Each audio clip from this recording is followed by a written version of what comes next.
लखीमपुर पर सियासी पर्यटन जारी है। जी हां, बात लखीमपुर खीरी की करते हैं, जहां पर एक के बाद एक राजनीतिक दलों के नेता पहुंचने लगे हैं। लखीमपुर हिंसा पर सुप्रीम कोर्ट ने इसी बीच स्वतः संज्ञान लिया। आज होगी सुप्रीम कोर्ट में सुनवाई। सीजेआई एनवी रमना की बेंच करेगी सुनवाई। लखीमपुर हिंसा में 9 लोगों की मौत हुई थी और इस हिंसा के बाद जो राजनीतिक बवाल उठा वो भी लगातार न्यूज 18 आपको दिखा रहा है। सुप्रीम कोर्ट ने अब पूरे मामले का स्वतः संज्ञान लिया है और इस हिंसा पर आज सुप्रीम कोर्ट में सुनवाई होनी है। लखीमपुर खीरी हिंसा की एक एक तस्वीर न्यूज 18 भी लगातार आपको दिखा रहा है, जहां पर डिप्टी सीएम केशव प्रसाद मौर्य को एक कार्यक्रम में शामिल होना था। किसान बड़ी संख्या में जुटे थे, काले झंडे दिखाए जा रहे थे और इसी बीच किसानों और बीजेपी कार्यकर्ताओं के बीच ऐसी स्थिति बन गई कि बीजेपी कार्यकर्ताओं की गाड़ियां किसानों को रौंदती हुई आगे निकल गई। हालांकि दावे किए जा रहे हैं कि पहले हमला किसानों की तरफ से किया गया था, जिसके बाद ये हालात बने हैं। फिलहाल पूरे मामले की जांच चल रही है कि दोषी कौन है लखीमपुर खीरी का।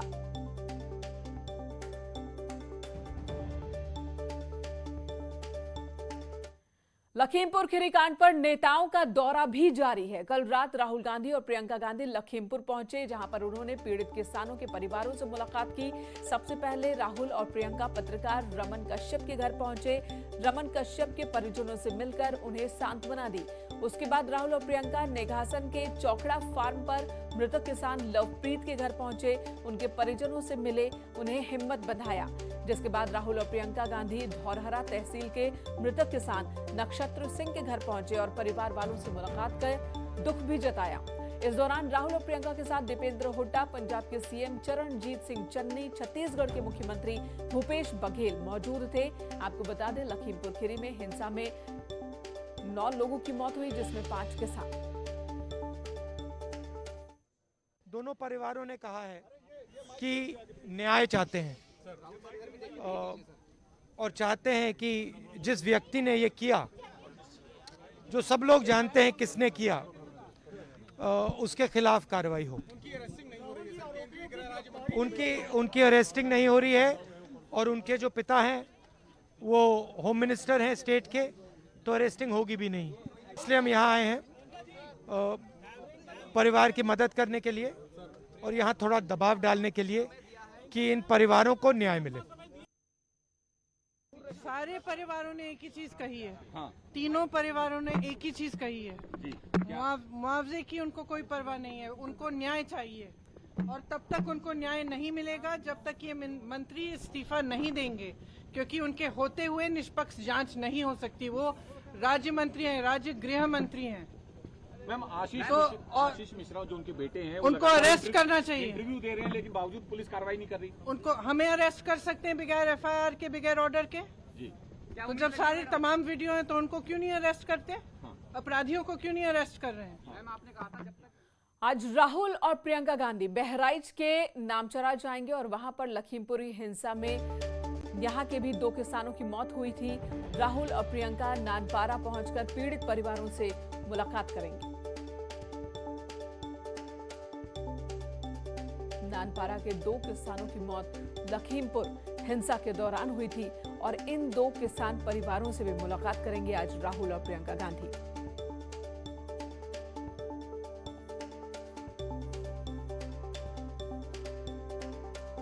नानपारा के पुरवा गांव जाएंगे, पीड़ित किसान परिवार से मुलाकात करेंगे और इससे पहले जो मुलाकात उन्होंने लखीमपुर में की किसान परिवारों से, उनका कहना है कि इन परिवारों को इंसाफ चाहिए और इंसाफ तभी होगा जब गिरफ्तारी होगी आरोपियों की, दोषियों की।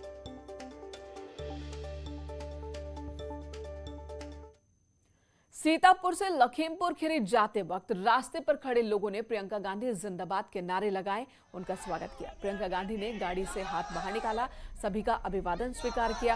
आपको बता दें, गाड़ी में प्रियंका गांधी के साथ राहुल गांधी, पंजाब के मुख्यमंत्री चरणजीत सिंह चन्नी और छत्तीसगढ़ के मुख्यमंत्री भूपेश बघेल भी मौजूद थे।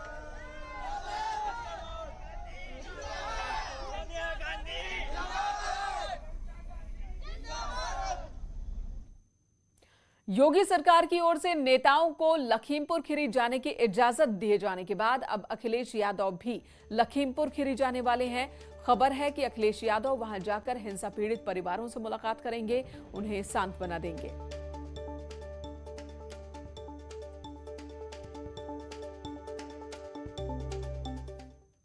वहीं बीएसपी महासचिव सतीश चंद्र मिश्रा भी लखीमपुर में पीड़ित परिवारों से मुलाकात करेंगे। सतीश चंद्र मिश्रा सुबह 10 बजे लखीमपुर खीरी रवाना होंगे और लखीमपुर खीरी पहुंचकर पीड़ित परिवार से मुलाकात करेंगे। इससे पहले कल सुबह तक किसी भी राजनीतिक दल को लखीमपुर खीरी जाने की इजाजत नहीं थी, लेकिन कल 11-12 बजे के आसपास सरकार ने फैसला लिया कि अब राजनीतिक दलों के 5 नेता एक साथ जा सकेंगे लखीमपुर खीरी, पीड़ित परिवारों से मुलाकात कर सकेंगे। इससे पहले रोक के पीछे की वजह जो बताई गई प्रशासन की ओर से, वो हालात खराब ना हो, ये डर बताया गया।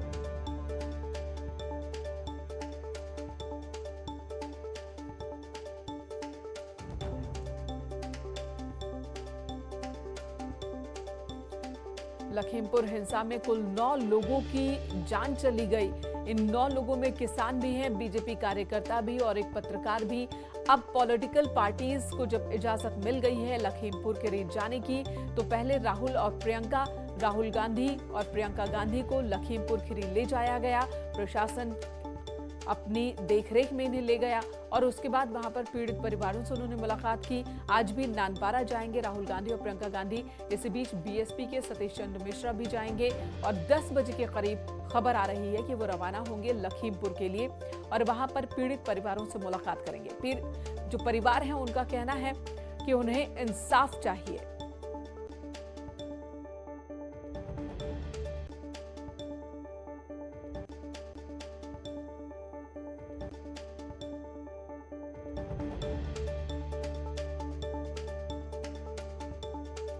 आज प्रधानमंत्री नरेंद्र मोदी उत्तराखंड के दौरे पर होंगे। पीएम मोदी आज उत्तराखंड दौरे पर आ रहे हैं और पीएम मोदी यहां पर ऋषिकेश एम्स पहुंचेंगे, जहां पर ऑक्सीजन प्लांट की शुरुआत करेंगे। देश के दूसरे हिस्सों में भी बने ऑक्सीजन प्लांट का वर्चुअली शुभारंभ करेंगे प्रधानमंत्री। पीएम मोदी के दौरे को लेकर ऋषिकेश एम्स में तैयारी पूरी कर ली गई है। पीएम केयर्स फंड से बना है ऑक्सीजन प्लांट, जिसकी शुरुआत करेंगे प्रधानमंत्री। ऋषिकेश एम्स में ऑक्सीजन प्लांट का निर्माण किया गया है और साथ ही देश के दूसरे हिस्सों में भी ऑक्सीजन प्लांट की शुरुआत आज करने वाले प्रधानमंत्री। सुरक्षा के चाक चौबंद इंतजाम किए गए हैं। ऋषिकेश एम्स में प्रधानमंत्री नरेंद्र मोदी का दौरा है। हालांकि पहले जो उम्मीद थी कि केदारनाथ भी जाएंगे प्रधानमंत्री ऋषिकेश के बाद, लेकिन अब प्रोग्राम में बदलाव और ऋषिकेश आएंगे, ऋषिकेश एम्स आएंगे। और रही बात केदारनाथ की, तो अगले महीने के पहले हफ्ते में प्रधानमंत्री वहां जा सकते हैं। उत्तराखंड में 7 अक्टूबर का दिन महत्वपूर्ण होने जा रहा है, क्योंकि प्रधानमंत्री नरेंद्र मोदी ऋषिकेश एम्स पहुंचकर यहां पर ऑक्सीजन प्लांट का शुभारंभ करेंगे। साथ ही वर्चुअल माध्यम से देश के जितने पीएम फंड से ऑक्सीजन प्लांट बने हैं उसका भी शुभारंभ करेंगे। स्थानीय प्रशासन ने पीएम के दौरे को देखकर पूरी तैयारियां कर ली है। ऋषिकेश से आशीष डोभाल, न्यूज़ 18। बुधवार को सीएम योगी आदित्यनाथ 2 दिन के दौरे पर वाराणसी पहुंचे, जहां पर सीएम ने सबसे पहले अधिकारियों के साथ सर्किट हाउस में समीक्षा बैठक की और अधिकारियों से कानून और विकास कार्यों का अपडेट लिया।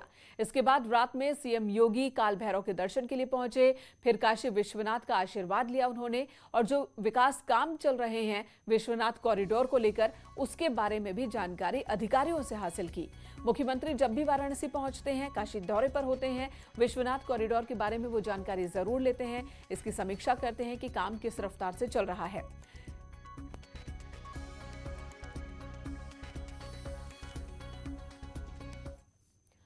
उधर कानपुर के व्यापारी मनीष गुप्ता की हत्या के मामले में बुधवार को एसआईटी की टीम के साथ पुलिस कमिश्नर और आईओ मनीष गुप्ता के परिवार के पास पहुंचे।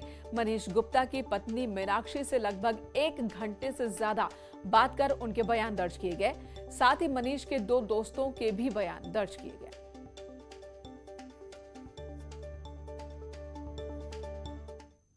कासगंज के कोतवाली सदर क्षेत्र में एक महिला की लाठी डंडों से पीट कर हत्या का मामला सामने आया। महिला के परिजनों ने ससुराल पक्ष पर जमीन विवाद में पीट कर हत्या का आरोप लगाया।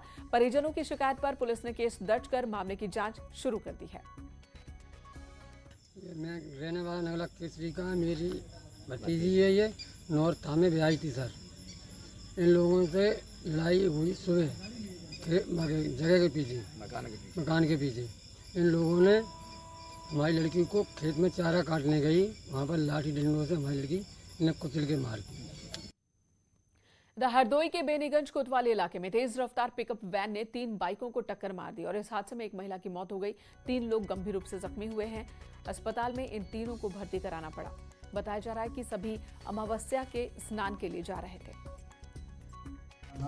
बेनीगंज क्षेत्र में कुइयाँ व ढिगिया तिराहे के पास एक पिकअप जो कि मिश्रिक से हरदोई जा रही थी और कुछ श्रद्धालु जो कि नहाने जा रहे थे मिश्रिक, वो मोटरसाइकिल सवार थे।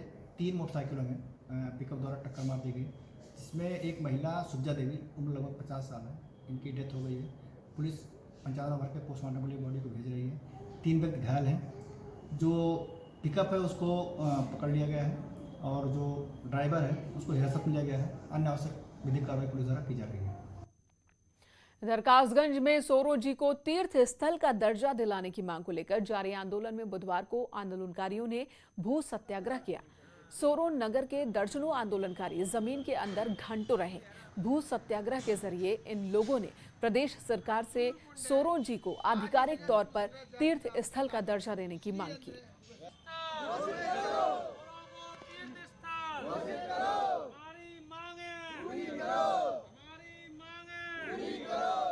हमारी मांग सिर्फ एक ही है और हमारी नहीं, जन समुदाय की मांग है पूरी कि सोरो शुक्र क्षेत्र तीर्थ नगरी को तीर्थ स्थल घोषित किया जाए और सरकार शासन प्रशासन इसको अनसुना कर रहा है और अनदेखा कर रहा है, इसलिए हमें भूमि सत्याग्रह करना पड़ा।